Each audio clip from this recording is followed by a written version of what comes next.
Alright, welcome to lesson 5.4. This is factoring and solving polynomials. We have divided this one up into 3 videos. The first video is just a quick factoring review, just to refresh your memory. And then we'll jump into polynomial factoring. So, real quick, let's go ahead and take a look. Just general factoring, if I wanted to take 2x squared minus 5x minus 12. Now remember, anytime the coefficient of the x squared term is greater than 1, then we're going to actually do what's called the box method, or if you recall, maybe we called it the window method, okay? And what it actually ends up is you basically just make a little box that would look like a window, okay?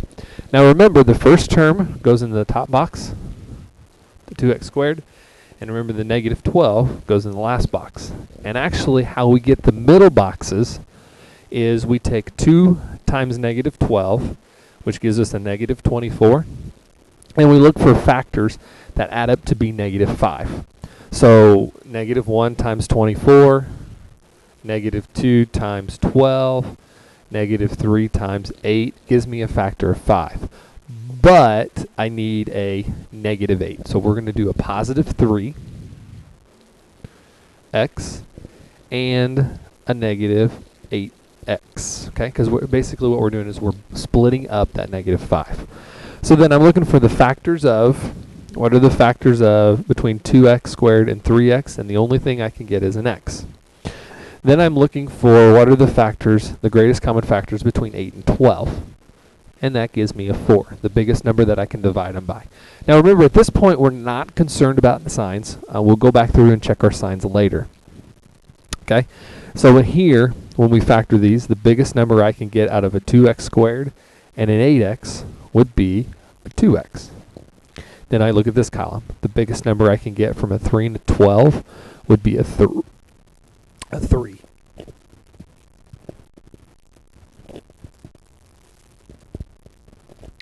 Okay, so now I need to go through, this is the step where I go through and I check my negative signs. So an x times a 2x gives me 2x squared.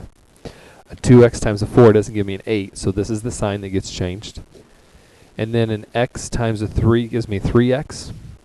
A negative 4 times a 3 gives me a negative 12. So everything checks out. So then my answer is just x minus 4. 2x plus 3, because it's a positive 3. Okay? That's my final answer. All right. So the next one was just some special factoring rules. If you remember from completing the square, a perfect square trinomial. So in order to do a perfect square trinomial, the first term has to be a perfect square, and the last term has to be a perfect square. Okay? So we did this in terms of our, remember we did this in terms of our a, b, and c. Or actually just terms of a and b.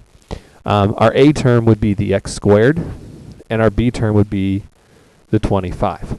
So in order to get what a equals, you take the square root of x squared, and that gives us x, and the square root of 25 in this case would give us 5. And remember, the answer to this one was just a plus b quantity squared.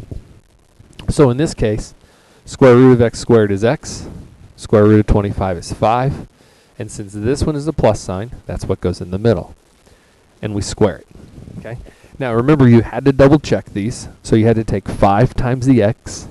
5x times 2, that gives us a 10x. So that all checks out. Okay? The next one was a difference of squares. And remember, on a difference of squares, the first one had to be a perfect square, and the second one had to be a perfect square. So since 4 is a perfect square and x squared is a perfect square, then I can actually take, now remember, I've got to get that middle term to fall out. So the square root of 4x squared is just 2x, and I put 1 at each end. And the square root of 9 gives me a 3. Okay? And remember, one of them had to be a positive, and one of them had to be a negative.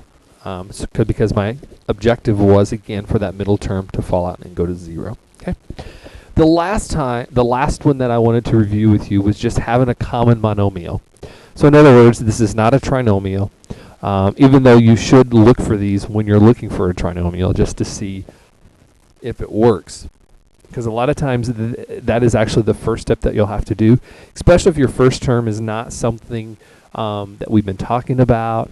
For example, if it wasn't an x squared term, maybe it was an odd power, you can actually factor out a variable. So that's what you actually need to look for first. So the first thing is we need to find what's the biggest number that you can divide 6 and 15 by. And if you recall, the biggest number would be a 3. We can divide both of them by 3. And since one has an x squared in it and the other one has an x in it, you could actually pull out an x. So 6 divided by 3 gives me 2. X squared divided by x gives me x, plus 15 divided by 3 is 5. And x divided by x just cancels out. And so that's, since I can't simplify what's in the parentheses anymore, then that's what my answer would be. Okay. All right, so this concludes video 1. So at this time, make sure that you have a piece of paper handy, because the next videos get just a little bit tougher, and are probably going to require you to make sure and write some notes down. Okay. All right. Good luck.